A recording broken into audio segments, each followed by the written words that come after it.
নমস্কার বন্ধুরা, আমি শাওলি ওলিজ ওয়ার্ল্ডের একটা নতুন ভিডিওতে আপনাদের সকলকে স্বাগত জানাই। কেমন আছেন আপনারা? নিশ্চয়ই সকলে খুব ভালো আছেন, আর আমরাও ভালো আছি। আজ আমি আপনাদের সাথে শেয়ার করবো একটা কুকিং ভিডিও। তো চলুন আমার সাথে আর দেখতে থাকুন ভিডিওটা। আজকে বানাচ্ছি এই যে বাসন্তী পোলাও বানাবো আর চিকেন কষা বানাবো। তো এখানে বাসন্তী পোলাওয়ের জন্য চালটা ধুয়ে ঝরতে দিয়েছি এইভাবে, আর একটু জল ঝরে গেলে এবার চাড়িয়ে দেবো একটু। তো এখানে আমি ঘি গরম করে নিচ্ছি, ঘিটা মাখাবো ওই পোলাওয়ের মধ্যে। আর ঘিটা গরম করে তারপর এর ওপরে হলুদ দেবো। এটা আমার বাড়িতে পাতা ঘি, সেই জন্য এটা একটু কালো কালো টাইপের মানে ইয়েগুলো রয়েছে।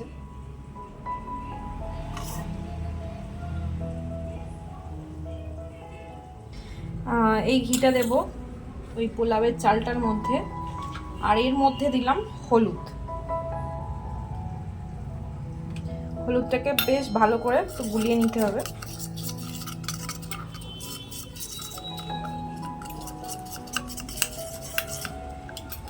হালকা গরম থাকতে তখন হলুদটা দিলাম।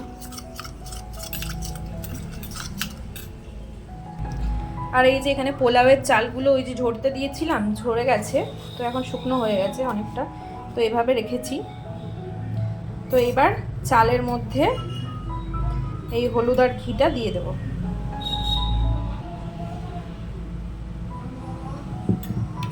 ভালো করে হাত দিয়ে একটু মিশিয়ে নেব, একটা সুন্দর গন্ধ আসবে।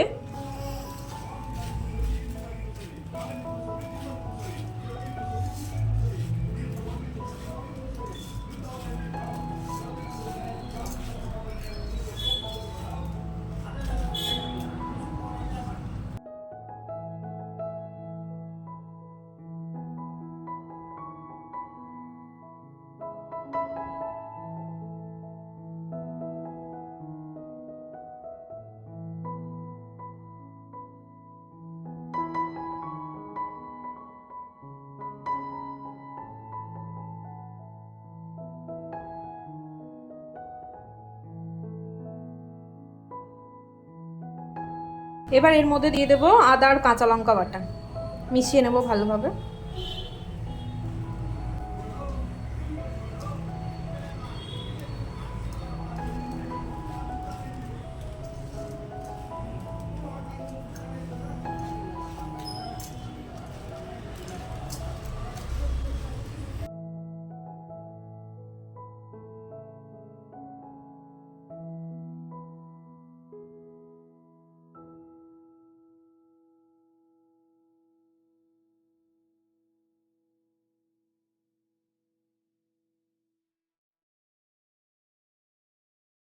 তো এখানে সাদা তেল দিয়ে দেবো,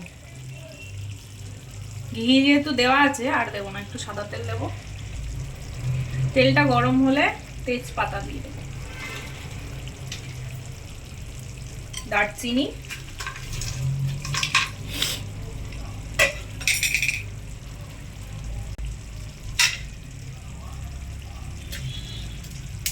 আর একটা লবঙ্গ, আর কিছু দেবো না, এরকম করে দেবো। আর এখানে আমি কাজু অ্যাড করছি না, যেহেতু সৃজার বারণ খাওয়া, তো এখানে শুধু কিশমিশ দেবো। হ্যাঁ, শুধু কিশমিশগুলো একটু ভাজা হচ্ছে, ভাজা হয়ে গেছে মোটামুটি।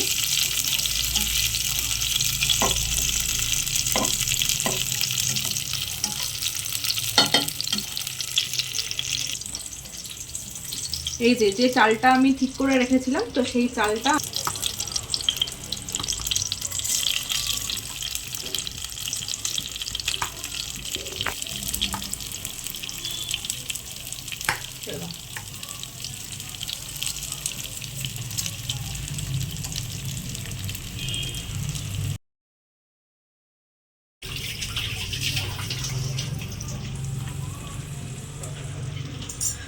তো এবার চালটাকে ভালো করে ভেজে নেব।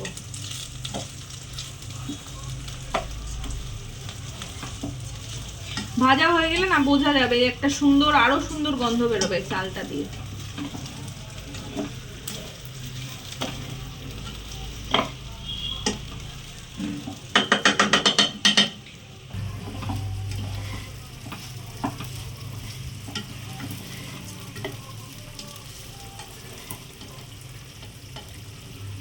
ভাজা হয়ে গেছে চালটা। এবার আমি এর মধ্যে জল দিয়ে দেবো। তো আমি এই কাপটা নিয়েছিলাম, এই কাপটার আমি 2.5 কাপ চাল নিয়েছিলাম। তো এই কাপটার আমি 5 কাপ জল দেব।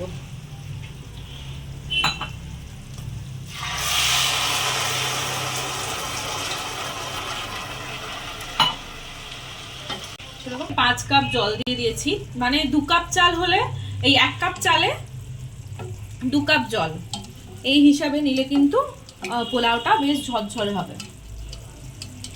তো আমি যেহেতু 2.5 কাপ চাল নিয়েছি তো 5 কাপ জল দিলাম। তো এইবার আমি চিনি দিয়ে দেবো। চিনিটা আপনারা আপনাদের পরিমাণ মতো দেবেন, আমরা একটু মিষ্টি খাই তো চিনি দিয়ে দিলাম। আর দেব 2 চামচ মতো নুন। নুনটা জল দেওয়ার পরেই দেওয়া দরকার, না হলে বোঝা যাবে না যে কতটা নুন হচ্ছে বা চিনি হচ্ছে।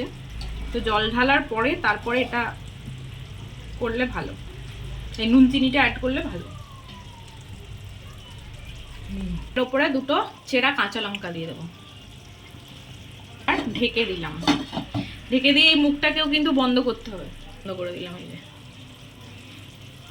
বাস এবার ওর হতে থাকবে। দাও, যেহেতু সৃজার জন্মদিনের জন্য বানাচ্ছি তো ওর হিসাবেই বানাচ্ছি। এখানে হচ্ছে আমার এই যে পোলাও, আর এখানে হচ্ছে চিকেন কষা উইদাউট আলু দিইনি। তো এটা মোটামুটি আমি 2 বেলাই বানিয়ে রেখে দেবো, যাতে আর আমাকে রান্না না করতে হয়। তো 2 বেলাই বানিয়ে রেখে দিচ্ছি। এখানে পোলাও আর এখানে চিকেন কষা। তো এবার পোলাওটা খুলবো। তো এই যে পোলাওটা হয়ে গেছে, বন্ধ করে দিই। আর এইভাবে পোলাও বানালে কিন্তু এ দেখো কি সুন্দর ঝরঝরে হয়েছে। তো এটা এখন একটু কাদা কাদা মতো লাগছে বটে, কিন্তু মানে যখন ঠান্ডা হয়ে যাবে তখন কিন্তু ঝরঝরেই হবে। দেখো কোনো নিচেও ধরেনি, কিন্তু এই যে নিচটাও আমি দেখিয়ে দিচ্ছি, নিচেও ধরেনি। তো আমি যেহেতু এরকম একটা ইয়ের মধ্যে করেছি, হাঁড়িতেও করা যায়, সবেতেই করা যাবে। তো আমি কিন্তু এইভাবেই একদম কম আঁচে করেছি। তো এখানে পোলাও রেডি। তো এখানে পোলাও আর এই যে চিকেন কষাও রেডি। 2 বেলার মতো চিকেন কষা করে রেখে দিয়েছি, আর এই যে পোলাও।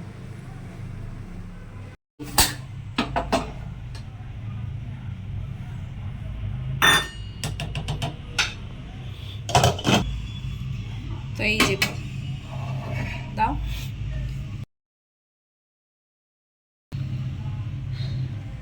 তো এই যে এখানে ওর পোলাও আর চিকেন। বার্থডে স্পেশাল, তোমার এটা বার্থডে স্পেশাল লাঞ্চ। তুমি খেয়ে বলবে যে কেমন হয়েছে, ঠিক আছে?